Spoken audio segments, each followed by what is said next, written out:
सकते हो स्क्रीन पे। इसमें क्या बोला जा रहा है, मैं बहुत ही कम टाइम में आपको A to Z बता दूंगा, ठीक है। इसमें ये बोला जा रहा है 4 अलग अलग कंडीशन है, और इस 4 कंडीशन में आपको ये बताना है कि कौन सा पॉइंट ऑब्जेक्ट होगा और कौन सा पॉइंट ऑब्जेक्ट नहीं होगा, ठीक है स्टूडेंट। तो एक चीज याद रखना, पॉइंट ऑब्जेक्ट PO मतलब पॉइंट ऑब्जेक्ट। पॉइंट ऑब्जेक्ट हम उसे कहते हैं, ध्यान से सुनना, पॉइंट ऑब्जेक्ट हम उसे कहते हैं जिसकी साइज छोटी होगी उसके डिस्टेंस कवर के रिस्पेक्ट में। अगर कोई ऑब्जेक्ट की साइज बहुत ही छोटी है, वो जो डिस्टेंस ट्रेवल कर रहा है उसके रिस्पेक्ट में, तो उस ऑब्जेक्ट का नाम पड़ा पॉइंट ऑब्जेक्ट। तो पहला क्वेश्चन में पॉइंट ऑब्जेक्ट होगा, क्यों होगा? क्योंकि ये ट्रेन का कैरियर है, ये स्टेशन ए है और ये स्टेशन ए और स्टेशन बी है, ठीक है। ये स्टेशन ए और ये स्टेशन बी है। ये ट्रेन ए से बी स्टेशन की तरफ, स्टेशन ए और स्टेशन बी की तरफ मूव कर रहा है। तो ऑब्वियस सी बात है कि एक स्टेशन से दूसरे स्टेशन के बीच का जो डिस्टेंस होता है वो बहुत ज्यादा होता है compare to the size of that train. That's why यहाँ पर रेलवे कैरेज जो है उसको हम पॉइंट ऑब्जेक्ट कंसिडर करेंगे। क्यों करेंगे? क्योंकि उसकी साइज उसके डिस्टेंस कंपेयर जो ट्रेवल कर रही है उसके रेस्पेक्ट में बहुत ही छोटी है, इसलिए हम ट्रेन को पॉइंट ऑब्जेक्ट कंसिडर करेंगे, ठीक है स्टूडेंट। चलो नेक्स्ट है, ठीक है स्टूडेंट। नेक्स्ट है हमारा क्वेश्चन कि एक मंकी है, ठीक है, एक मंकी है जो एक साइकिलिस्ट के कंधे पे बैठा है, और वो साइकिलिस्ट यहाँ देख सकते हो आप सर्कुलर राउंड कर रहा है जिसकी रेडियस R है, ठीक। तो क्वेश्चन ये है कि क्या मंकी पॉइंट ऑब्जेक्ट होगा? जरूर होगा, क्योंकि स्मूथ रनिंग के लिए ये साइकिल स्मूथली चले, आराम से चले, ये गिरे नहीं साइकिलिस्ट, इसके लिए R की वैल्यू जो होगी वो क्या होगी? ग्रेटर देन होगी मंकी की साइज से। आपको दिख रहा है ये एरो, आप देख सकते हो यहाँ पर, ठीक है। मैं क्या बोला? R is very very greater than monkey size होगा, इसलिए मंकी को पॉइंट ऑब्जेक्ट कंसिडर किया जा रहा है। क्यों कंसिडर किया जा रहा है? क्योंकि मंकी की साइज के रिस्पेक्ट में, सुनना, मंकी की साइज के रिस्पेक्ट में रेडियस ज्यादा है, क्योंकि स्मूथ रनिंग के लिए रेडियस ज्यादा होनी चाहिए सर्कुलर मोशन में। अदरवाइज ये साइक्लिस्ट जो है अपने सर पे जो ये जो मंकी को रखा हुआ है, ये मंकी और साइक्लिस्ट दोनों गिर जाएगा, इसलिए यहाँ पर मंकी को क्या माना गया है? पॉइंट ऑब्जेक्ट, अगर वो सर्कुलर ट्रैक में स्मूथली चल रहा है तो।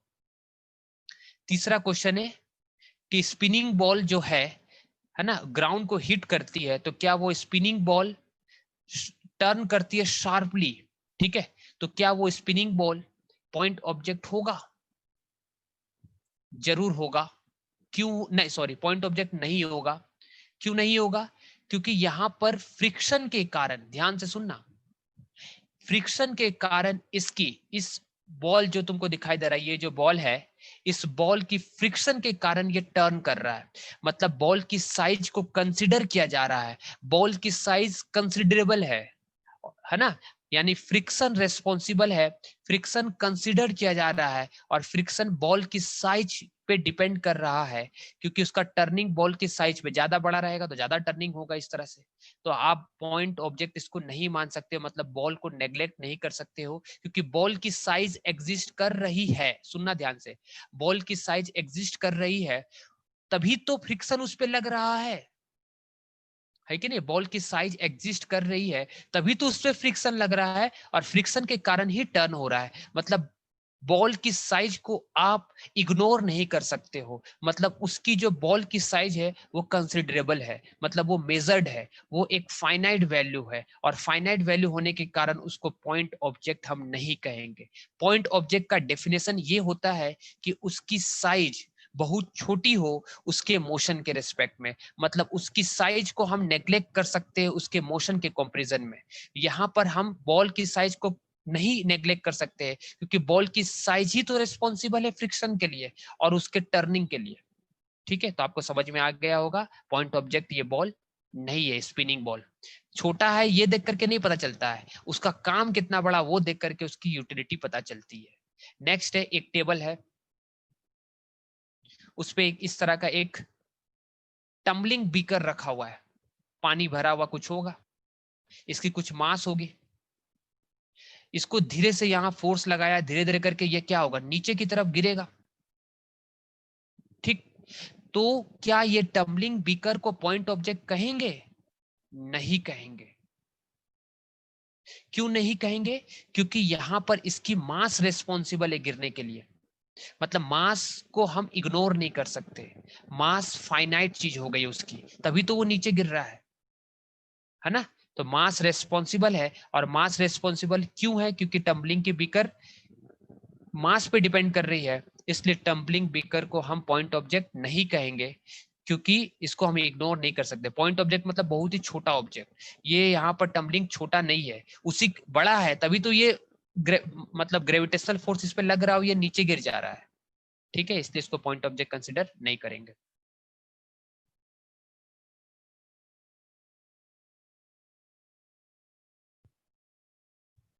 नेक्स्ट है, नेक्स्ट स्टूडेंट आप देख सकते हो यहाँ पर पोजीशन टाइम ग्राफ दिया गया है। ठीक है, दो ऑब्जेक्ट का ए और बी, दो चिल्ड्रेन है, ए और बी, इसका पोजीशन टाइम दिया गया है, ओ ओरिजिन है, ए का घर कहाँ है, देखो ए का घर पी है और बी का घर क्या है, क्यू है। पहला क्वेश्चन, दोनों में से किसका घर सामने है स्कूल से?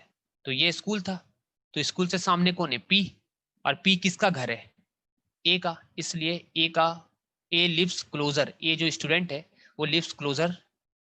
ठीक है, दूसरा क्वेश्चन है ए और बी में कौन स्कूल पहले जाना स्टार्ट किया? ये तो कौन स्कूल से पहले, start from the school earlier, ये स्कूल है स्टूडेंट, ये आपका स्कूल है, ये आपका घर है, ये किसका घर है, ए का, और ये घर है, देखो ये घर किसका है, बी का घर है।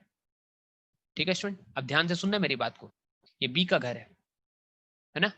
तो कौन पहले स्टार्ट किया, देखो ए पहले स्टार्ट किया, और T1 टाइम के बाद, T1 टाइम के बाद बी, बेटा बी सो गया था, मान लो ऐसा सो गया था, कुछ टाइम हुआ यहां से यहां तक, और फिर स्टार्ट हुआ, T1 टाइम के बाद बी जाना स्टार्ट हुआ। तो कौन पहले स्टार्ट हुआ, ए पहले स्टार्ट हुआ, और कुछ टाइम के बाद T1 टाइम के बाद बी अपने घर की तरफ जाना स्टार्ट किया। क्वेश्चन नंबर 3, कौन फास्टर चला? फास्टर मतलब स्पीड किसकी ज्यादा थी, जिसकी स्लोप ज्यादा होती है उसकी स्पीड ज्यादा होती है, क्योंकि स्लोप के बारे में आपको बताए थे। स्लोप क्या होता है बताओ, स्लोप क्या होता था एक्सटी ग्राफ का? एक्सटी ग्राफ का स्लोप होता है क्या, एक्सटी ग्राफ का स्लोप होता है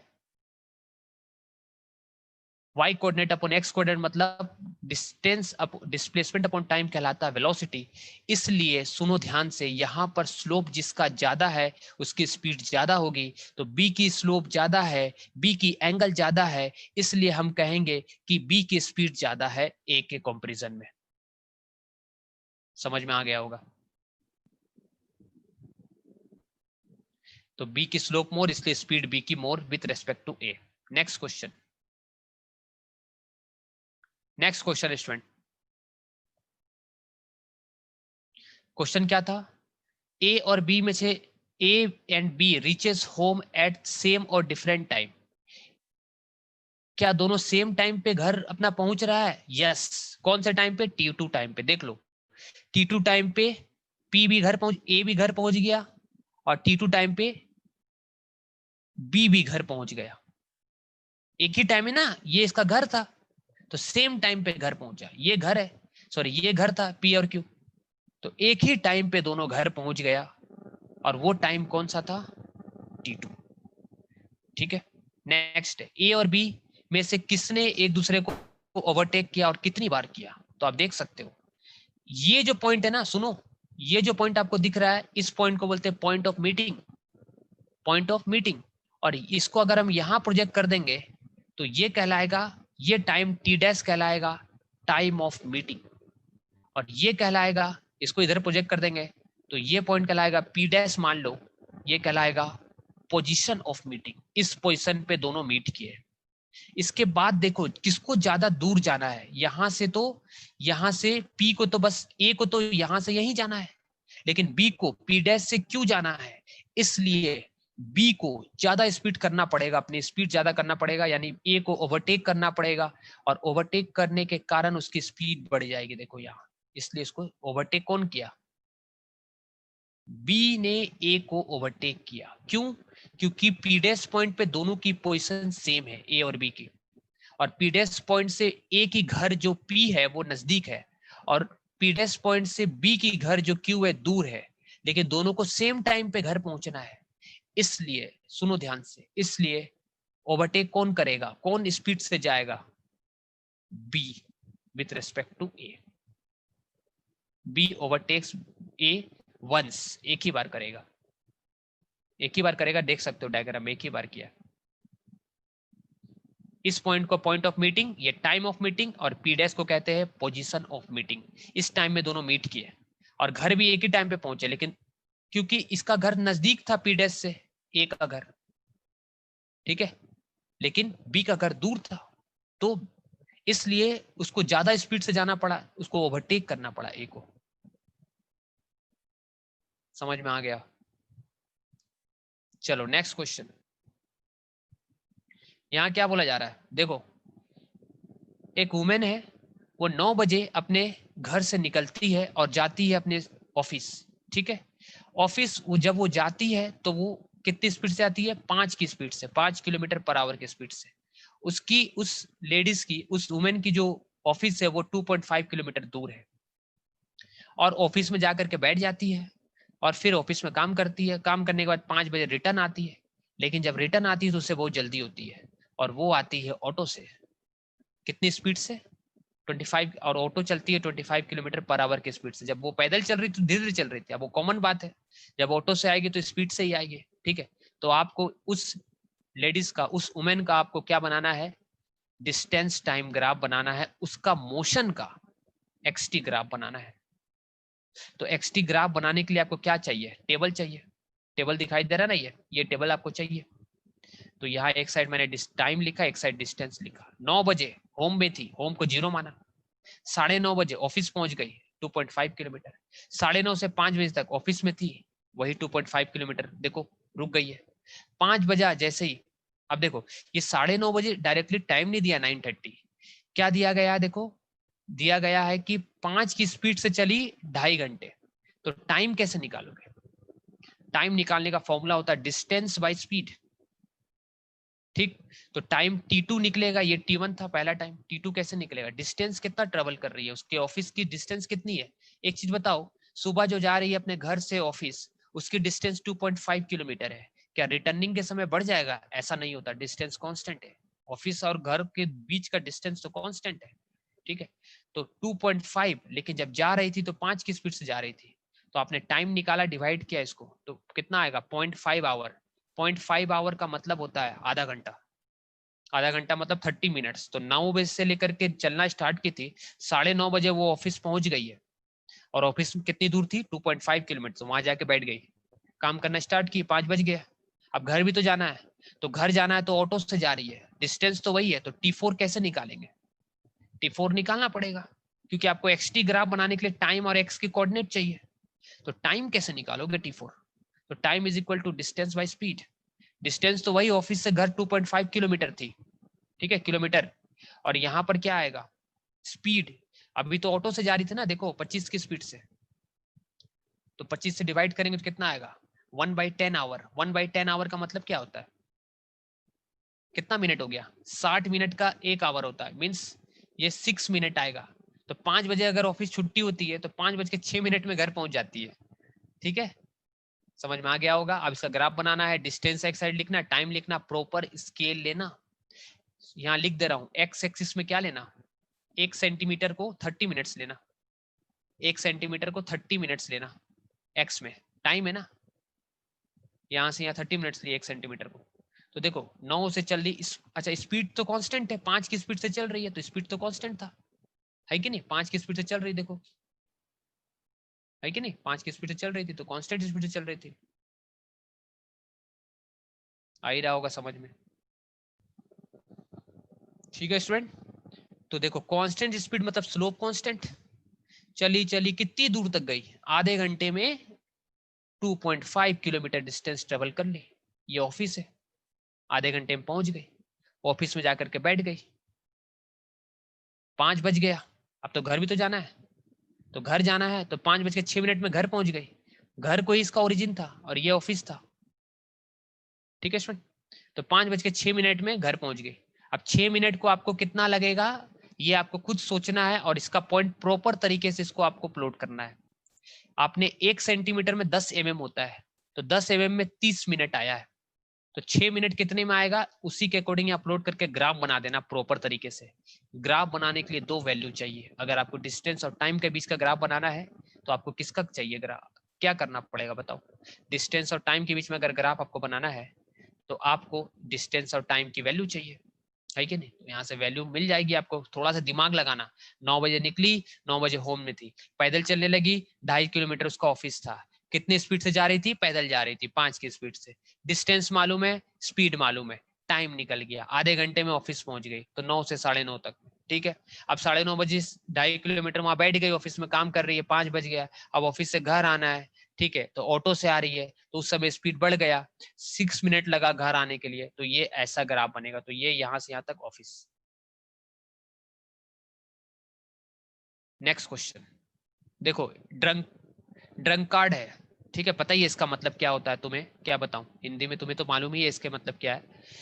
चल रहा है आराम से, ठीक है, आराम से पूरा जीवन का मजा लेते हुए चल रहा है, कैसे चल रहा है देखो ध्यान से, कैसे चल रहा है, 5 स्टेप आगे चलता है, 1 2 3 4 5, 5 आगे चला, फिर पीछे आया, मतलब 5 आगे गया, फिर पीछे आ गया 3, तो कहां पहुंच गया दूसरे नंबर पे। अगर ये डिस्प्लेसमेंट कितना हो गया, ये ओरिजिन था तो, लेकिन टाइम, अच्छा कितनी, एक स्टेप मतलब 5 स्टेप आगे चलता है, ठीक है, फिर 3 स्टेप पीछे आता है, तो टोटल कितना स्टेप चला, 8 स्टेप, और एक स्टेप बता रहा है 1 मीटर का, तो कितना मीटर डिस्टेंस ट्रेवल किया, 8, ठीक है।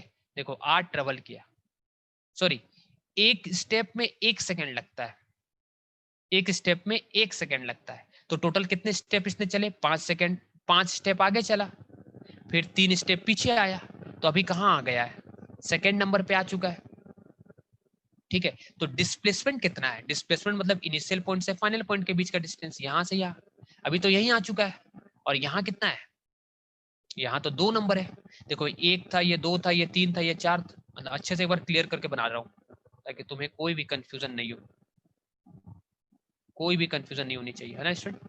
देखो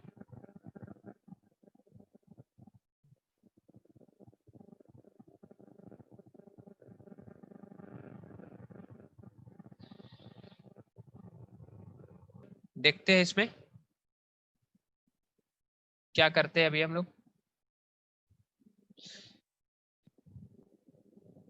कहने का मतलब क्या, ड्रंकैर्ड क्या कर रहा है, ये इसका ओरिजिन है, मान लो ओ 1 2 3 4 5, ठीक, 5 स्टेप आगे गया, और एक स्टेप में उसको 1 सेकेंड लगता है, और एक स्टेप 1 मीटर का है, ठीक है। तो गया यहां से 5 स्टेप, फिर रिटर्न आ गया 3 स्टेप, तो कहां पहुंच गया, 2 नंबर पे पहुंच गया।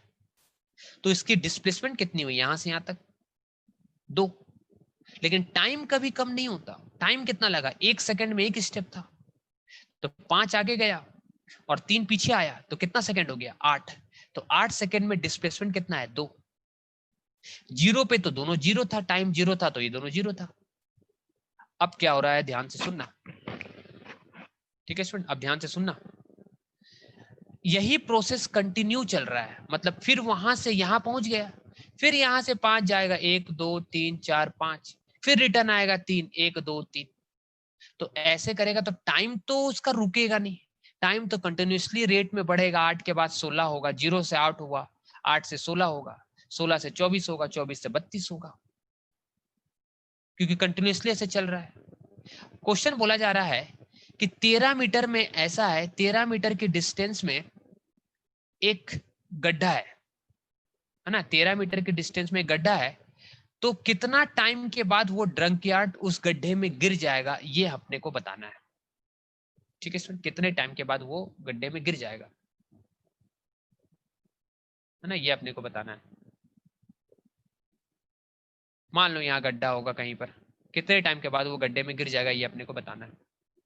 तो देखो 0 से 8 चला, ठीक है, क्योंकि 1 सेकेंड, 1 स्टेप का मतलब हो रहा है 1 मीटर, और 1 स्टेप का मतलब 1 सेकेंड भी है। तो जब उसने 0 से 8 लिया, 8 सेकेंड चला, फिर जब वो कहां पर पहुंच चुका था, दूसरे पोजीशन पे था, ये दूसरा है, ये x इज इक्वल टू कितना 2। फिर यहां से 5 चलेगा तो 1 2, 2 से 5 चलेगा तो कितना होगा बताओ, 2 के बाद 3 4 5 6 7, फिर पीछे आएगा, मतलब 7 तो पहुंच गया, अब 7 में से 3 पीछे चला गया तो कितना में हो जाएगा बताओ, 4 बचेगा, 7 में से 3 चला गया तो देखो 4 बचा। लेकिन टाइम तो कम नहीं होगा ना, टाइम तो कंटिन्यूसली बढ़ेगा। तो अभी वो कितने नंबर पे आ चुका है, 4 पे। तो डिफरेंस देख रहे हो, 2 का डिफरेंस है। ऐसे कंटिन्यूटी मेंटेन कर रहा है, 13 मीटर में डिस्टेंस है, ठीक है। तो ऐसे 32 सेकंड में 8 मीटर डिस्टेंस ट्रेवल कर लेगा ड्रंक यार्ड। अब 8 के बाद क्या होगा, फिर 5 स्टेप आगे चलेगा, और जैसे ही 8 मीटर के बाद 5 स्टेप आगे चलेगा तो 1 स्टेप का मतलब 1 मीटर हो रहा है ना, 1 स्टेप का मतलब 1 मीटर हो रहा है। तो जैसे ही आगे चलेगा तो बेटा गिर गया गड्ढे में, क्योंकि रिटर्न थोड़ी आएगा गड्ढे से निकल करके चलो पीछे चलते हैं, ऐसा तो होगा नहीं, क्योंकि 13 मीटर की दूरी में, आप क्वेश्चन पढ़ो आपको समझ में आता होगा, 13 मीटर की दूरी में गड्ढा है। तो जैसे ही 8 चल गया, 8 तक इसका आ चुका है, फिर आगे 5 जैसे ही गया तो 8 5 13 हुआ, गड्ढे में फॉल हो गया। तो जब 5 गया तो कितना सेकंड ट्रेवल किया, 32 तक तो 8 हो चुका था, तो 5 स्टेप में 5 सेकंड एक्स्ट्रा हो गए। मतलब कहने का मतलब 37 सेकंड में वो बंदा, वो जो ड्रंक यार्ड है वो गड्ढे में गिर जाएगा, क्योंकि 32 सेकंड तक 8 मीटर हुआ। फिर आगे 5 जाएगा तो 13 होगा, और 13 में तो गड्ढा है और गड्ढे में गिर जाएगा, फिर रिटर्न थोड़ी आएगा। तो टोटल कितना हो गया, एक स्टेप का 1 सेकंड था, तो 37 सेकंड में वो ड्रंक यार्ड गिर जाएगा उस गड्ढे में। तो ये जो पोजीशन और टाइम का जो चेंज आया, ये स्टूडेंट, इसका अपने को ग्राफ बनाना है। तो ग्राफ बनाने के लिए क्या चाहिए, एक्स और टी की वैल्यू चाहिए, है ना स्टूडेंट। ग्राफ बनाने के लिए एक्स और टी की वैल्यू चाहिए। तो देखो ग्राफ बनाया यहाँ पर, अब देख सकते हो ये ग्राफ है, एक्स और टी को यहाँ वैल्यू है। कैसे पुट किया देखो, जब 2 है मतलब 0 था तो 0 था, ठीक है। फिर जब 2 हुआ, है ना, जब टाइम 2 हो रहा है, सॉरी टाइम जब 8 हो रहा है, देखो 8 पे ऑब्जेक्ट कहाँ है, ये 8 है ना, बताओ 8 पे कहाँ है ऑब्जेक्ट, 2 पोजीशन पे, तो ये देखो यहाँ से 2 है। ये कैसे बना ये ग्राफ, पहले तो गया सीधा 5 मीटर, ये 5 है, यहां से गया गया इस तरह से 5 आगे गया, फिर 3 पीछे आया, तो 5 से 3 पीछे आएगा तो कहां पहुंच जाएगा, दूसरे नंबर पे देखो। फिर 2 पे क्या कर रहा है, फिर वहां से 5 आगे जाएगा, फिर वहां से 3 पीछे आएगा, तो 5 यहां से आगे गया, मतलब 2 से 5 आगे जाएगा तो कितना हो जाएगा, 7 नंबर। फिर 7 से 3 स्टेप पीछे आएगा तो कितना हो जाएगा, 7 में से 3 गया, 4 हो गया, तो देखो ये 4 पॉइंट मिल गया अपने को, समझ रहे हो ना। ऐसे करके कंटिन्यूटी में ग्राफ मिला, और 37 सेकंड में जाकर के गड्ढे में गिर गया। तो आप ऐसा ग्राफ एक्सटी ग्राफ बना लेना, ठीक है स्टूडेंट। तो आप देखो ये जो ग्राफ बना ये कैसा है, पहले आगे गया +5, फिर पीछे आया -3, ये दोनों को कंसिडर करके ये बनाया गया, मतलब ये आगे गया यहां से यहां तक, देखो मैं बता रहा हूं अलग पेन से, समझ लो इसको अच्छे से, अच्छा क्वेश्चन है, ठीक है। देखो ये आगे गया यहां से यहां, पीछे आया, तो दोनों मिला करके कितना हो गया, ये कितना टाइम हो गया बताओ, 5 सेकेंड, यहां से यहाँ 5 सेकेंड, और यहाँ 3 8 सेकेंड। तो 8 सेकेंड में पोजीशन कहाँ है देखो, 2 नंबर पे, तो 8 पे 2 है, दिख रहा है आपको, है कि नहीं, समझ गया ना स्टूडेंट, समझ में आया, फिर से एक बार बता रहा हूँ देखो, 5 आगे जा रहा है 3 पीछे आ रहा है, ये दोनों को कंसिडर एक साथ किया जा रहा है। तो 5 आगे गया, फिर 5 आगे गया तो 5वें नंबर पे पहुंच गया, फिर वहां से 3 नीचे आया, मतलब पीछे आया, बैक आया, तो फिर दूसरे नंबर पे पहुंच गया, ठीक है। लेकिन 5 आगे गया तो एक स्टेप में 1 सेकंड होता है, तो 5 स्टेप में 5 सेकंड, फिर नीचे आया तो 3 8, 5 3 8 हो गया। ऐसे करके कंटिन्यूटी चल रहा है, आगे जा रहा है पीछे आ रहा है, आगे जा रहा है पीछे आ रहा है, मतलब 5 स्टेप आगे जा रहा है 3 स्टेप पीछे आ रहा है, ऐसे कंटिन्यूटी में चला, तो इसका ग्राफ का नेचर ऐसा होगा। चलो नेक्स्ट क्वेश्चन स्टूडेंट, ये आप ट्राई करना, चलो देख तो मैं बता ही दे रहा हूं, इजी है, रिलेटिव वेलोसिटी का है। बताओ कैसे बनेगा। यहां पर देखो एक जेट है जिसको प्लेन भी कह सकते हो, इसकी स्पीड दी गई है 500 किलोमीटर पर आवर, और ये इसके पीछे से प्रोडक्ट ऑफ कंबशन निकल रहा है, मतलब गैसेस निकल रहे हैं। इसकी स्पीड कितनी दी गई है प्रोडक्ट ऑफ कंबशन की, ये दी गई है product of combustion with respect to jet, कितना दिया गया है 1500 किलोमीटर पर आवर। इसका मतलब क्या है, इसका मतलब क्या है, इसका मतलब यह है कि जेट आगे की तरफ चल रहा है और उसके पीछे की तरफ प्रोडक्ट ऑफ कंबशन निकल रहा है, मतलब जो गैसेस प्रोडक्ट है उसकी स्पीड इतना है। इसका मतलब क्या है, इसका मतलब है कि अगर आप इसके अंदर बैठे हो और उसके अंदर बैठ करके इस प्रोडक्ट को देख रहे हो, प्रोडक्ट ऑफ कंबशन को, तो आपको इतनी स्पीड दिखाई देगी, रिलेटिव स्पीड है। इसका मतलब क्या है, velocity of combustion, product of combustion with respect to jet, jet के रिस्पेक्ट में। या तो आप कहीं बैठे हो जेट पे और यहाँ, क्योंकि ये आगे जा रहा है जेट और ये पीछे निकल रहा है, तो ये जो वेलोसिटी है ये रिलेटिव वेलोसिटी है, मतलब ये पीछे की तरफ निकल रहा है ना स्टूडेंट, ये पीछे की तरफ निकल रहा है कि नहीं, ये पीछे की तरफ निकल रहा है। किसके रिस्पेक्ट में दी गई है, जेट के रिस्पेक्ट में। तो हम इसको क्या लिख सकते हैं, वी जे सी को वेक्टर क्वांटिटी है, इसको अगर हम लिखना चाहे तो क्या लिख सकते हैं, वी सी माइनस वीजी। ये फॉर्मूला मैंने आपको थ्योरी लेक्चर में बताए थे। यहाँ पर वीजे दिया गया है, ठीक है। अच्छा एक चीज बताओ, इस डायरेक्शन को हमने पॉजिटिव लिया क्योंकि वेक्टर है, तो इस डायरेक्शन को क्या लेंगे, नेगेटिव। इस वाले डायरेक्शन को क्या लेंगे, नेगेटिव, और इस वाले डायरेक्शन को राइट हैंड को पॉजिटिव लिए तो लेफ्ट, राइट को पॉजिटिव लिए तो लेफ्ट को नेगेटिव लेंगे, है ना स्टूडेंट। तो बताओ वीजे क्या हो जाएगा, तो वीजे की वैल्यू हो गई, अगर कन्वेंशन लगाएंगे वेक्टर के साथ तो क्या होगा, plus 500 kph, kilometre per hour. kph मतलब किलोमीटर पर आवर। और प्रोडक्ट ऑफ कंबशन इस साइड निकल रहा है तो इस साइड नेगेटिव है, तो v, क्योंकि विथ रेस्पेक्ट टू जेट है, बहुत इंपॉर्टेंट बात बता रहा हूं आपको, ये जो इतनी स्पीड है ना 1500 किलोमीटर पर आवर, ये ग्राउंड में इंसान खड़ा होकर के देख रहा है, ये तो ये उसकी स्पीड नहीं है, ये जो स्पीड दी गई है 1500 किलोमीटर पर आवर, ये स्पीड है कि आप जेट के अंदर बैठे हो और अंदर से देख रहे हो वो जो प्रोडक्ट ऑफ कंबशन निकल रहा है उसकी स्पीड। यहां से देखोगे वो आपको निकालना है। यहां पर वीसी क्या है, लिख लो, VC is, right down, VC is velocity of combustion with respect to ground, ground के रेस्पेक्ट में। और वीजे क्या है, velocity, right down, velocity of jet या प्लेन कहो विथ रेस्पेक्ट टू, किसके रेस्पेक्ट में है, विथ रेस्पेक्ट टू ग्राउंड, कुछ नहीं है मतलब ग्राउंड के रेस्पेक्ट में, ठीक है। बताओ वी सी जे की डायरेक्शन इस साइड है, तो आपको इसको क्या लिखना पड़ेगा, नेगेटिव लिखना पड़ेगा, ठीक है। तो आपको क्या लिखना पड़ेगा, नेगेटिव, है ना।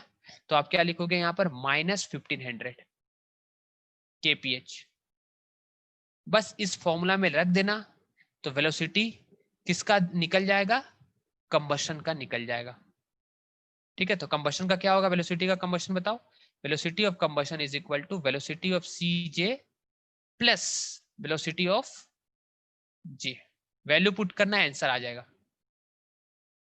यहां पर इसकी वैल्यू कितनी पुट करोगे, वी से जे की -1500, याद रखना माइनस देना जरूरी है क्योंकि इस साइड आपने माइनस लिया है, ये -1500 और वेलोसिटी ऑफ जेट कितना, +500। तो सॉल्व करेंगे तो -1000 आएगा, -1000 आंसर आएगा। मतलब जो ये जो निकल रही है ना, ये जो प्रोडक्ट ऑफ कंबशन है, इस ग्राउंड में जो इंसान खड़ा है इसके रिस्पेक्ट में इसकी स्पीड कितनी है प्रोडक्ट ऑफ कंबशन की, ये है इस साइड है इसलिए नेगेटिव आ रहा है, दैट इज 1000 kph, ठीक है। क्या होगा, 1000 kph, ठीक है स्टूडेंट। चलो नेक्स्ट है, यहां पर क्या बोला जा रहा है कि एक कार है, ये कौन है, कार है,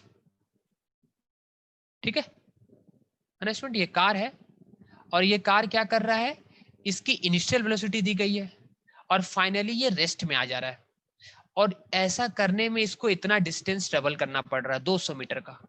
तो क्वेश्चन बोला जा रहा है व्हाट इज द रिटार्डेशन, कैसे पता चला कि ये रिटार्डेशन हो रहा है।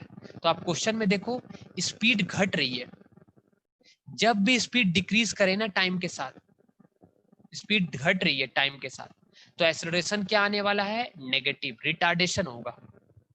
ठीक है, तो आपको v मालूम है, 0 यहाँ पुट करना, u की वैल्यू मालूम है किलोमीटर पर आवर में, लेकिन इसको मीटर पर सेकंड में चेंज करने के लिए क्या करना पड़ता है, सुन लो ध्यान से, मीटर पर सेकंड में चेंज करने के लिए 126 लिखना है ना, यहाँ मैं अलग पेन से लिख दे रहा हूँ। ठीक है, देखो आप चाहो तो u कैसे निकाल सकते हो, u इज इक्वल टू 126 है ना, किलोमीटर पर आवर है, तो इसको मीटर पर सेकंड में चेंज कर लो क्योंकि ये मीटर में दिया गया, तो मीटर पर सेकंड में कैसे चेंज करते हैं, यहाँ 1000 लिख देना, मीटर मतलब 1000 मीटर, और आवर का मतलब होता है 3600 सेकेंड। इसको सॉल्व करोगे तो आएगा 5/18। तो शॉर्टकट याद रखना कि किलोमीटर पर आवर को मीटर पर सेकंड में चेंज करने के लिए 5/18 से मल्टीप्लाई करते हैं, तो ये मीटर पर सेकंड हो जाएगा। ठीक है, तो आपके पास u की वैल्यू है, v की वैल्यू है, एक्सेलरेशन निकालना है, s की वैल्यू दी गई है 200, बस आप तो निकाल ही सकते हो इसकी जगह में पुट करके। ठीक है, ये मैं आपको होमवर्क दे रहा हूँ, आप कमेंट करना आंसर। दूसरा बोल रहा है हाउ लॉन्ग मतलब कितना टाइम लेगा, टाइम निकालना है, ऐसा करने में कितना टाइम लगेगा, स्टॉप होने में कितना टाइम लगेगा। तो आप देखो फाइनल 0, इनिशियल को मीटर पर सेकंड में चेंज कर लेना, 5/18 से मल्टीप्लाई कर लेना, इसको सॉल्व करना, इसको 2 6 12, 2 3 6, 2 9 18, 9 7 63, तो कितना आ रहा है 7 × 5, दैट इज 7 5 7 35, तो u की वैल्यू है 35 मीटर पर सेकेंड। तो यहाँ पर 35 लिख देना, टाइम निकालना है, a आपने निकाल रखा इस फॉर्मूला से, दोनों को पुट कर देना, a की वैल्यू t निकल जाएगा, पुट कर देना, आंसर बता देना मुझे। नेक्स्ट, यहाँ पर क्या बोला जा रहा है कि दो ट्रेन है, दोनों सेम डायरेक्शन में सेम स्पीड से मूव कर रहा है, क्वेश्चन नंबर 3.7 एनसीईआरटी। ठीक, दोनों की लेंथ दी गई है, दोनों 400 मीटर का लेंथ का ट्रेन का कैरियर है। ठीक है, दोनों सेम डायरेक्शन में मूव कर रहा है, पर फर्क ये है कि दोनों एक जगह से स्टार्ट नहीं हो रहा है, मतलब इसके बीच की कुछ डिस्टेंस एग्जिस्ट कर रही है x। ठीक है, कुछ x डिस्टेंस एग्जिस्ट कर रही है। आप एक चीज बताओ मुझे, ये भी 72 किलोमीटर की स्पीड से दौड़ रहा है, ये भी 72 किलोमीटर की स्पीड से इधर दौड़ रहा है, तो दोनों के बीच में रिलेटिव वेलोसिटी कितना होगा, दोनों सेम वेलोसिटी से दौड़ रहा, अगर दो चीज रेस्ट में रहता तो इसके बीच का डिस्टेंस कांस्टेंट रहता है x। अब दोनों सेम वेलोसिटी से मूव कर रहा है तो भी उसके बीच का डिस्टेंस कांस्टेंट रहेगा, तो इसके बीच की रिलेटिव वेलोसिटी कितनी होगी, रिलेटिव वेलोसिटी मतलब इसके रेस्पेक्ट में कितना होगा, तो दोनों को सेम है, सब्ट्रैक्ट करेंगे तो 0 आएगा। याद रखना, जब दो वेलोसिटी की बात हो रही है या रिलेटिव वेलोसिटी की बात हो रही है, इस क्वेश्चन में हमको निकालना है x की वैल्यू क्या होगी। एक बार मैं फिर से बताना चाहूंगा, बहुत इंपॉर्टेंट क्वेश्चन है। आप देख सकते हो यहाँ पर दो ट्रेन है जिसकी लेंथ दी गई है 400 मीटर, दोनों सेम डायरेक्शन में मूव कर रहा है, दोनों की सेम स्पीड है ना, और दोनों एक जगह से स्टार्ट नहीं हुआ है, दोनों के बीच में कुछ डिस्टेंस एग्जिस्ट कर रहा है, वो डिस्टेंस कितना है वो हमको निकालना है।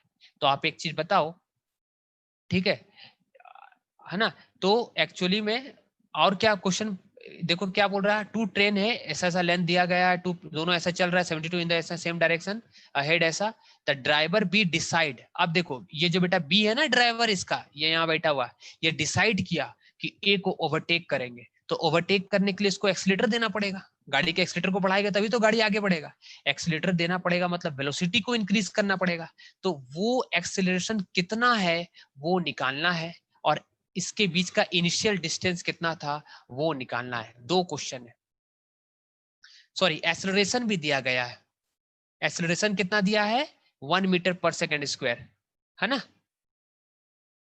एक बार फिर से मैं बताना चाहूंगा क्वेश्चन को स्टूडेंट, कोई कंफ्यूजन मत रखना, मैं फिर से एक बार बता देता हूं, रुक जाओ थोड़ा सा, यहाँ अच्छा क्वेश्चन है, फिर से मैं बता दे रहा हूं, रुक जाओ 1 मिनट। देखो यहां पर अब दिख रहा है आपको दो ट्रेन है, दोनों की लेंथ दी गई है, दोनों सेम डायरेक्शन में मूव कर रहा है ना। अब ए जो है बेटा बी से आगे है, अहेड है मतलब आगे है, लेकिन बी गुस्सा हो गया, इसके ड्राइवर बोला कि नहीं, मैं ए को तो ओवरटेक करके ही रहूंगा। तो इसने क्या किया, एक्सेलरेशन किया। एक्सेलरेशन क्या मतलब, अपनी वेलोसिटी को बढ़ाया। कैसे बढ़ाया होगा, एक्सीलेटर दे करके, गाड़ी में एक्सीलेटर रहती है ना, स्पीड कर दिया। तो कितना एक्सीलेटर दिया, एक्सीलेटर दिया 1 मीटर पर सेकेंड स्क्वायर, पावर -2 मतलब पर सेकेंड स्क्वायर है, ठीक है। और 50 सेकंड के बाद क्या हुआ कि जो इसका गार्ड था ना, पीछे गार्ड, उसने क्या किया, देखा अरे बेटा ए को पास कर गया, बशअप किया, मतलब इसको पास कर गया ऐसे। तो आपको बताना है कि उसके बीच का जो एक्स की दूरी थी, इनिशियल इसके बीच में डिस्टेंस कितना है। तो मैंने आपको बताया रिलेटिव वेलोसिटी 0 होगी, क्योंकि दोनों सेम वेलोसिटी से मूव कर रहा है। यानी आपको डिस्टेंस निकालना, दोनों के बीच में एस निकालना है। तो उसका फॉर्मूला क्या होता है बताओ, S is equal to U T plus half A T square. S के जगह में एक्स लिख देंगे, यू के जगह में रिलेटिव वेलोसिटी रख देंगे, क्योंकि यहाँ पर एक तो है नहीं, दोनों है, और दोनों रिलेटिव स्पीड में है, दोनों मोशन में है। तो आपको एक्स निकालना था, तो इसके बीच का वेलोसिटी कॉमन वेलोसिटी लोगे, दैट इज रिलेटिव वेलोसिटी। तो ये टर्म 0 हो गया, यू 0 था। देखो यहाँ पर रिलेटिव वेलोसिटी कितनी है, दोनों की 0 है, इसलिए यहाँ पर यू की टर्म 0 हो गई, ठीक है। हाफ एक्सेलरेशन दिया गया है, किसका, इसका, तो एक्सेलरेशन निकाल दिया गया 1 पुट कर देंगे, और कितने टाइम में ये ब्रशअप कर गया, कितने टाइम में ये आगे चल गया बी ए से, 50 सेकंड में। तो टाइम भी दिया गया, टाइम पुट कर देंगे, एक्स निकल जाएगा, आंसर हो गया। मतलब इनिशियल डिस्टेंस आप इसके बीच में निकाल लोगे, इसको सॉल्व करके कमेंट करना आंसर कितना आएगा। समझ में आया। नेक्स्ट क्वेश्चन है, देखो यहां पर 3 कार है, ठीक है, और 2 लेन रोड में चल रही है। अब देखो कैसे चल रही है कार, ए जो है उसकी स्पीड इस साइड है, और बी और सी 2 कार है, जो दोनों सेम वेलोसिटी से ए की तरफ अप्रोच कर रहा है, ठीक है। ये बेटा अपना मजा में इधर से चल रहा है, इधर इस साइड, और ये जो बी और सी है, दोनों अप्रोच कर रही है ए को, मतलब बी भी ए की तरफ आ रही है और सी भी ए की तरफ आ रही है, ठीक है। तो क्वेश्चन ये है कि कितना बी को एक्सेलरेशन करना पड़ेगा, कितना बी को एक्सेलरेशन करना पड़ेगा कि सी और बी में एक्सीडेंट नहीं हो, मतलब कितना इसको एक्सेलरेशन करना पड़ेगा कि वो बी ए से आगे हो जाए। क्योंकि देखो ये दोनों चल रहा है ना, ये दोनों, ये पीछे, ये आगे, ऑब्वियस सी बात है ये से आगे होगा, लेकिन ये कैसे कितना एक्सेलरेशन दे, अपनी गाड़ी की स्पीड की एक्सेलरेशन कितना दे कि ये यहां से आगे इससे आ जाए, ताकि अवॉइड हो जाए दोनों के बीच में कोलिजन, मतलब इसके और इसके बीच में कोलिजन, ठीक है। यानी इसके पहुंचने से पहले इसको पहुंचना पड़ेगा, क्योंकि ये भी पहुंच गया और ये भी पहुंच गया सेम टाइम में, तो फिर क्या होगा, कोलिजन हो जाएगा इन दोनों का, क्योंकि ये और ये अपोजिट डायरेक्शन में। 2 लेन रोड है, समझ रहे हो, 2 लेन रोड मतलब ऐसा रोड है, एक साइड से इधर जा रही है, एक साइड से इधर से गाड़ी आ रही है।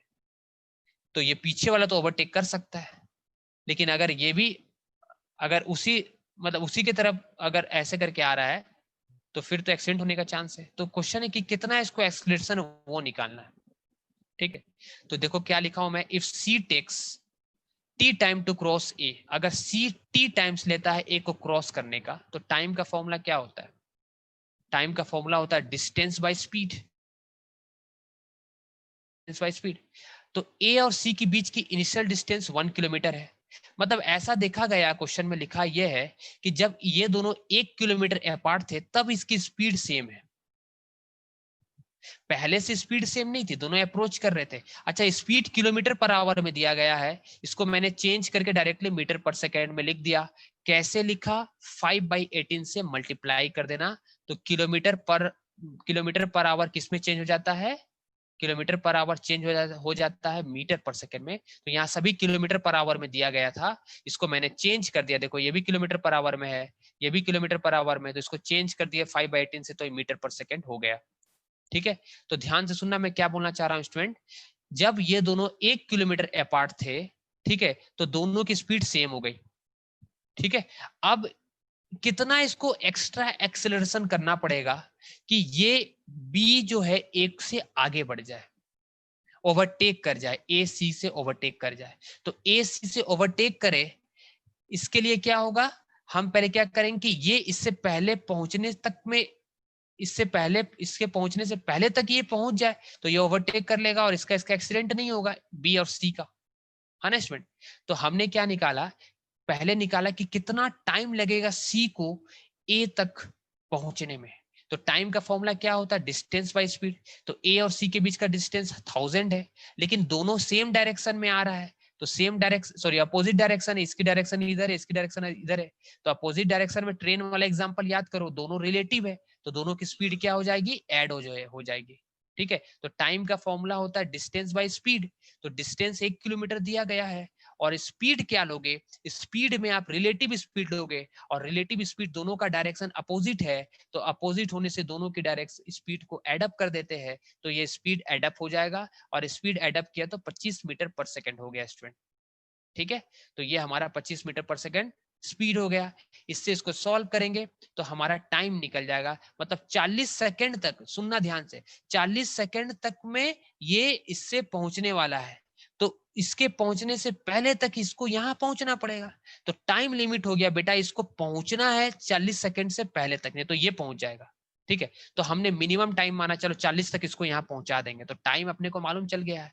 ठीक है, टाइम अपने को मालूम चल गया। अब देखो ये दोनों की रिलेटिव वेलोसिटी क्या होगी, दोनों की डायरेक्शन अगर सेम है, मैंने आपको बताया था, याद करो, थ्योरी लेक्चर नहीं देखे तो देख लेना, मैंने थ्योरी लेक्चर में आपको बताया था कि दोनों की डायरेक्शन अगर सेम रहती है ना, क्या बोला, दोनों की डायरेक्शन अगर सेम है तो हम स्पीड को माइनस करते हैं, तो इसकी स्पीड क्या हो जाएगी, माइनस हो जाएगी, 15 में से 10 हो जाएगी।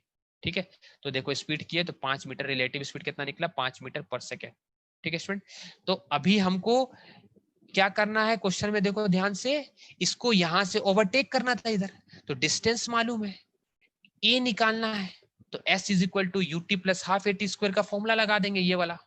तो इसमें क्या मालूम है, s मालूम है, रिलेटिव स्पीड लेंगे a और b के बीच का, जो हमने निकाला है 5 मीटर पर सेकंड, क्योंकि दोनों मोशन में, दोनों सेम डायरेक्शन में, इसलिए माइनस कर दिया था दोनों की स्पीड को, a निकालना था, और टाइम हमने लिमिट कर दिया, वो टाइम क्या था, 40 सेकंड, मतलब कम से कम 40 सेकंड तक में, है ना, 40 सेकंड तक में, क्या बोला, 40 सेकंड तक में इस बी को यहां तक पहुंच जाना, उससे कम में पहुंच गया तो वेल एंड गुड, है ना, नहीं तो ये इससे कोलाइड कर जाएगा, सी ए से भी कोलाइड कर जाएगा, है कि नहीं, इसके कोलिजन ना हो उसके लिए बी को ए से आगे बढ़ना पड़ेगा, ताकि यहाँ बी आ गया तो इससे कोलिजन नहीं होगा। तो कितना पहले आना पड़ेगा, ये जितना टाइम ले रहा है 40 सेकंड, तो 40 सेकंड से कम या 40 सेकंड के बराबर तक लेना होगा।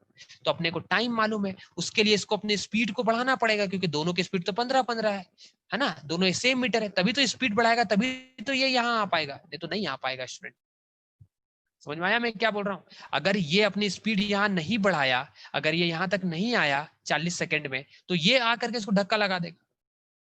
ठीक है, तो इसको एक्सेलरेशन करना पड़ेगा, इस गाड़ी को एक्सेलरेशन, एक्सेलेटर देना पड़ेगा, तो वो एक्सेलरेशन क्या, वो निकालना है। आपको डिस्टेंस मालूम है, आपको टाइम मालूम है, 40 सेकंड तक आपको करना है। ठीक है, आपको स्पीड लेना है, क्योंकि दोनों मोशन में, इसलिए रिलेटिव स्पीड लेना है, रिलेटिव स्पीड का फॉर्मूला यूज कर देना है। यहाँ पर देखो, यहाँ पर आप देख सकते हो, ये फॉर्मूला मैंने सिंपल यूज किया है, equal to U T plus half A T square, यहाँ यू की जगह दोनों मोशन में है, इसलिए आपको रिलेटिव स्पीड लेना है और ए की वैल्यू को फाइंड करना और कमेंट करना है आंसर। लास्ट क्वेश्चन स्टूडेंट, फिर कंक्लूड करेंगे क्लास को। चलो, बहुत ही अच्छा क्वेश्चन है। ये प्लेयर है, इसने क्या किया, बॉल को ऊपर की तरफ फेंका, बहुत ही सिंपल, कम टाइम में आपको बताएंगे। देखो, ये एक बंदा है, इसने बॉल को ऊपर फेंका, तो ऊपर जा रहा बॉल, पी पॉइंट पे गया, फिर कहां आएगा, नीचे। तो क्वेश्चन है, what is the direction of acceleration. तो ध्यान से सुनना, एक्सेलरेशन की डायरेक्शन हमेशा स्टूडेंट याद रखना, है ना, एक्सेलरेशन की डायरेक्शन हमेशा क्या होती है, हमेशा डाउनवर्ड होती है, क्योंकि acceleration is always acting toward the gravity, centre of gravity, earth की ग्रेविटी की तरफ लगती है। चाहे बॉल को आप ऊपर की तरफ फेंको, चाहे बॉल नीचे आए, दोनों केस में एक्सेलरेशन हमेशा ग्रेविटी के कारण नीचे की तरफ लगती है, toward the centre of the earth लगती है, और उस एक्सेलरेशन का वैल्यू है 9.8 मीटर पर सेकेंड स्क्वायर। ठीक है स्टूडेंट, तो समझ में आ गया होगा। क्वेश्चन नंबर 9 में कल बताऊंगा आपको, क्वेश्चन नंबर 8 के बाद क्वेश्चन नंबर 10 हम बता रहे हैं। ठीक है, थोड़ा छोटा क्वेश्चन है, बता दे रहे जल्दी से। तो यहाँ पर क्वेश्चन था, what is the direction of acceleration during the upward motion of the ball. तो अपवर्ड मोशन या डाउनवर्ड मोशन, दोनों में एक्सेलरेशन की डायरेक्शन क्या होगी, दोनों में एक्सेलरेशन की डायरेक्शन नीचे की तरफ होगी। ठीक है स्टूडेंट, नीचे की तरफ होगी, ये याद रखना आप। एक्सेलरेशन हमेशा ऊपर जा रहा बॉल तो भी एक्सेलरेशन नीचे लगेगा, नीचे आ रहा तो भी एक्सेलरेशन नीचे ही लगेगा। ठीक है, चलो नेक्स्ट है हमारा question, what are the velocity and acceleration of the ball at the highest point of the motion. ठीक है, अब बताओ हाईएस्ट पॉइंट में, हाईएस्ट पॉइंट किसको माने थे, पी को माने थे। देखो ये हाईएस्ट पॉइंट था, इस हाईएस्ट पॉइंट में ए वी वेलोसिटी और एक्सेलरेशन की वैल्यू कितनी होगी, तुमको बताए थे कि हाईएस्ट पॉइंट में जाते जाते जाते वेलोसिटी जीरो हो जाती है। बहुत ही अच्छा बुक है एनसीईआरटी, जिसने एनसीईआरटी नहीं बनाया उसने कुछ भी पढ़ाई नहीं की। 11th में अगर आप एनसीईआरटी पूरे मन से पढ़ते हो, पूरे दिल से एकदम अच्छे से पूरे एनसीईआरटी के सारे क्वेश्चन बनाते हो, तो फिर आपके लिए कुछ भी चीज इजी, मतलब बहुत ही इजी हो जाएगा। नीट तो आप हंसते खेलते निकाल दोगे। बात यह है कि एनसीईआरटी के कॉन्सेप्ट अगर आपसे खुद से नहीं बनते तो आपको एनसीईआरटी के सारे कॉन्सेप्ट को समझ लेना है, और वो समझाने के लिए मैं ये वीडियो बनाया हूँ। ठीक है, कम समय में आप पूरे चीजों को समझ लो, फिर इसका एक नोट्स बना लो, चाहे वीडियो के डिस्क्रिप्शन में आपको नोट्स का मिल जाएगा, उस नोट्स को एक्सेस आप कर सकते हो एप्लीकेशन। ठीक है, चलो यहाँ पर देखो, at height P, height P आप दिखाई दे रहा है, इस हाइट पे फाइनल वेलोसिटी कितनी हो गई, जीरो। वेलोसिटी जीरो हो गई स्टूडेंट, है ना, लेकिन एक्सेलरेशन जीरो नहीं हुआ। एक्सेलरेशन कितना हुआ बताओ, ये बॉल ऊपर जा रहा जा रहा जा रहा, एक्सेलरेशन तो हमेशा भाई नीचे की तरफ लगता है, और वो एक्सेलरेशन होता है due to gravity, and gravity उसकी वैल्यू होती है 9.8। ठीक है स्टूडेंट, तो हाईएस्ट पॉइंट में वेलोसिटी क्या होती है, जीरो, लेकिन एक्सेलरेशन जीरो नहीं होती है। एक्सेलरेशन कितनी होती है, 9.8 होती है। आप देख सकते हो 9.8 होगी, और एक्सेलरेशन का हमेशा डायरेक्शन रट लो डाउनवर्ड होता है। क्वेश्चन नंबर 3 देखो, अब बताना है, अब देखो क्वेश्चन को थोड़ा सा चेंज कर दिया, बहुत ही अच्छा। देखो एनसीईआरटी का लेवल इतना अच्छा है, वो क्वेश्चन को एप्टीट्यूड बना देता है। ठीक है स्टूडेंट, देखो इसने क्या किया, ये जो बालक था, ये जो बच्चा था, इसने बॉल को जब ऊपर फेंका था, तो ये बॉल गया गया गया यहां तक गया, ये मैक्सिमम हाइट है, जहां पर पी पॉइंट को क्या बोले थे, मैक्सिमम हाइट, और मैक्सिमम हाइट में वेलोसिटी जीरो हो गई थी। क्वेश्चन में बोला जा रहा है कि इसको ओरिजिन अगर मानते हैं और नीचे में पॉजिटिव एक्स डायरेक्शन लेते हैं, और इस ओरिजिन में हम टाइम को कंसीडर करते हैं जीरो।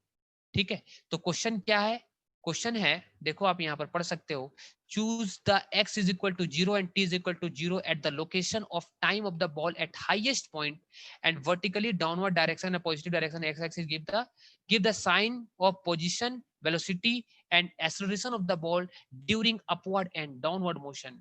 स्टूडेंट क्वेश्चन का मतलब ये है कि ये जो बालक, जो बच्चा है, इसने जो बॉल को ऊपर की तरफ फेंका, तो बॉल मैक्सिमम हाइट में गया, और मैक्सिमम हाइट में जाने के बाद उस पॉइंट पे जो पी पॉइंट को इसने एक्स माना, क्वेश्चन के अकॉर्डिंग एक्स माना, और उस एक्स की पोजीशन को जीरो मान लिया, उस समय टाइम को भी जीरो मान लिया, और नीचे डायरेक्शन को क्या मान रहा है, क्योंकि वो अब ये नीचे डायरेक्शन को क्या मान रहा है, पॉजिटिव एक्स एक्सिस। ठीक है, तो बताओ पोजीशन, वेलोसिटी और एक्सेलरेशन की डायरेक्शन क्या होगी जब बॉल ऊपर जा रहा है तो। ठीक है, अब बताओ, ये आपका ऐसा बना लो, यहाँ पर ये ओरिजिन है, इधर पॉजिटिव एक्स एक्सिस है ना, इधर पॉजिटिव एक्स एक्सिस है। तो बताओ पोजीशन जब बॉल को ऊपर की तरफ फेंक रहे हैं, बॉल जब ऊपर जा रहा है, अपवर्ड मतलब बॉल ऊपर जा रहा है, तो ऊपर जा रहा है तो पोजीशन क्या होगी, बॉडी यहाँ होगी, या तो यहाँ होगी, या तो यहाँ होगी, और ये सारे क्या वैल्यू, ये सारे पॉजिटिव है, इसलिए पोजीशन की वैल्यू पॉजिटिव होगी। समझ में आ गया होगा। ठीक है, अब बताओ वेलोसिटी नेगेटिव मैंने क्यों लिखा है, क्योंकि नीचे डायरेक्शन में एक्स एक्सिस है और वेलोसिटी ऊपर डायरेक्शन में जा रही है, तो दोनों वेक्टर क्वांटिटी है। एक्स को नीचे में पॉजिटिव लिया है, वेलोसिटी ऊपर पॉजिटिव, एक्स को नीचे पॉजिटिव लिया है, तो वेलोसिटी को ऊपर नेगेटिव लेंगे, याद रखना। क्यों लिया नेगेटिव, फिर से बता रहा हूं, एक्स को नीचे, पोजीशन की डायरेक्शन नीचे है, और वेलोसिटी और प्रोजेक्शन ऊपर रहे, दोनों अगर वेलोसिटी और डिस्प्लेसमेंट की डायरेक्शन अपोजिट रहे, तो उस समय वेलोसिटी नेगेटिव लेते हैं। यहां पर पोजीशन को पॉजिटिव क्यों लिया, क्योंकि पोजीशन कहीं भी हो सकता है, यहाँ यहाँ यहाँ, ये ओरिजिन था, तो ओरिजिन के रेस्पेक्ट में कहीं भी आए तो ये तो पॉजिटिव वैल्यू ही आएगी। बात करते हैं एक्सेलरेशन की, तो अपवर्ड जनरी में एक्सेलरेशन तो हमेशा भाई नीचे ही लगता है। आपको क्या बताए थे, कैसा भी बॉल को फेंको, ऊपर फेंको चाहे नीचे फेंको, acceleration due to gravity is always acting toward downward direction. तो मैंने आपको बताया डाउनवर्ड डायरेक्शन में एक्स एक्सिस है, डाउनवर्ड डायरेक्शन में पॉजिटिव है, तो जी की डायरेक्शन भी डाउनवर्ड आ रही है, इसलिए जी की डायरेक्शन हो जाएगी पॉजिटिव, क्योंकि x is positive in downward direction. तो ये मैंने अप वाला आपको बता दिया, बॉल को जब ऊपर की तरफ फेंक रहे थे। अब बात आती है कि बॉल को आप ऊपर से नीचे की तरफ फेंक रहे हो, ठीक है, तो नीचे की तरफ फेंक रहे हो, नीचे प्लस एक्स एक्सिस है, कितना अच्छा क्वेश्चन है स्टूडेंट, नीचे प्लस एक्स एक्सिस है, तो नीचे प्लस एक्स एक्सिस है मतलब एक्स तो पोजीशन तो पॉजिटिव ही होगा, कहीं भी जाए ऑब्जेक्ट, यहाँ यहाँ यहाँ सब जगह क्या है पॉजिटिव, क्योंकि इस पॉइंट को क्या माना है, इस पॉइंट को ओरिजिन माना है, ठीक है। अब देखो वेलोसिटी भी क्या होगा, क्योंकि फेंकने का डायरेक्शन नीचे की तरफ है, तो वेलोसिटी का डायरेक्शन और डिस्प्लेसमेंट का डायरेक्शन दोनों का डायरेक्शन सेम है, क्योंकि इस डायरेक्शन में आपने एक्स को पॉजिटिव लिया है, दोनों का डायरेक्शन सेम है, इसलिए वेलोसिटी भी पॉजिटिव होगा। और जी तो हमेशा भाई डाउनवर्ड ही लगता है, और डाउनवर्ड डायरेक्शन में हमने क्या माना अकॉर्डिंग टू क्वेश्चन, ओरिजिन माना था हाईएस्ट पॉइंट को, और नीचे में पॉजिटिव एक्स एक्सिस माना था, इसलिए एक्सेलरेशन क्या होगा, पॉजिटिव इन डाउनवर्ड डायरेक्शन। ये क्वेश्चन हमारा कंक्लूड होता है। वीडियो अच्छा लगे तो लाइक कर देना। अच्छा ये डी नंबर भी पार्ट बचा हुआ स्टूडेंट, इसमें क्या बोला जा रहा है, देखो ये भी आसान है, 2 मिनट लगेगा। डी नंबर पार्ट क्या था, देखो D number, to what height does the ball rise after how long does the ball return to the player hands, कितना हाइट तक बॉल ऊपर जाएगा और कितने टाइम तक बॉल नीचे उसके हैंड में आ जाएगा। जैसे ये अगर एक इंसान है, इसने बॉल को ऊपर फेंका, ठीक है, तो कितना टाइम लगेगा बॉल को ऊपर से नीचे जा करके उसके हाथ में आने के लिए। तो जाने का टाइम मान लो टीए लगा, आने का टाइम टीडी लगा, टाइम ऑफ एसेंट और टाइम ऑफ डिसेंट सेम होता है, दोनों को ऐड कर देना, that is 2 time of accent कर देना, तो टोटल टाइम निकल जाएगा, ठीक है। और हाइट निकालना है, तो हाइट, ये हाइट निकालना है, तो आपको मालूम है यहाँ से फेंक रहे हैं, और जब यहाँ से फेंकेंगे स्टूडेंट, तो हाइट पे जाते जाते फाइनल वेलोसिटी क्या हो जाएगी, 0, फाइनल वेलोसिटी 0 हो गई, ठीक है। यू कुछ था, तो आपके पास फॉर्मूला क्या था, V square minus U square equal to 2as, तो फाइनल वेलोसिटी 0 हो जाती है, तो आपने यहाँ पर वैल्यू पुट की। अब देखो यहाँ पर माइनस क्यों लिया, क्योंकि जी की डायरेक्शन नीचे और वेलोसिटी की डायरेक्शन ऊपर, ये ऐसा रहने से याद रखना, जब दोनों की डायरेक्शन अपोजिट रहने से रट लो इसको, एक्सेलरेशन तो हमेशा नीचे ही लगता है, अगर आप ऊपर की तरफ फेंक रहे हो, दोनों वेक्टर क्वांटिटी है, दोनों अलग अलग जगह लिखा गया है ना, तो दोनों की डायरेक्शन अपोजिट है, इसलिए आगे क्या लिख दिया गया है यहाँ पर माइनस, तो इधर भी माइनस इधर भी माइनस, इसको सॉल्व कर लेना, प्लस आ जाएगा। तो आपने हाइट निकाल लिया, हाइट की वैल्यू क्या होगी, you square by 2g, you की वैल्यू दी गई थी 29.4, तो आपने यहाँ पर पुट करना, आपको हाइट निकल जाएगी। बात है टाइम निकालने का, तो टाइम निकालने का फॉर्मूला होता है v is equal to U plus 80, ठीक है स्टूडेंट, v फाइनली क्या हो जा रही है 0, यहाँ 0 पुट कर दो, इज इक्वल टू यू कितना दिया गया है 29.4। अच्छा ए की जगह में क्या लिखोगे माइनस जी, क्योंकि बॉल को ऊपर फेंक रहे हो, जब भी बॉल को ऊपर फेंकोगे ग्रेविटी नीचे लगेगा, दोनों का डायरेक्शन अपोजिट है, तो यहाँ पर जी माइनस ले लेना, आपको टाइम ऑफ एसेंट निकल जाएगा, टाइम ऑफ एसेंट निकल गया, इस टाइम ऑफ एसेंट को 2 से मल्टीप्लाई कर देना, तो टोटल टाइम लगेगा, कितना टाइम में वो कैच कर लेगा जो बॉल को फेंकने वाला इंसान है, ठीक है। तो आपको ये वीडियो जरूर अच्छा लगा होगा। नेक्स्ट क्लास में कल हम लोग फिर पढ़ेंगे इसके आगे का जितने भी क्वेश्चन है, क्योंकि सारे क्वेश्चन एनसीईआरटी की करने बहुत ज्यादा जरूरी है, ठीक है स्टूडेंट, चलो थैंक यू।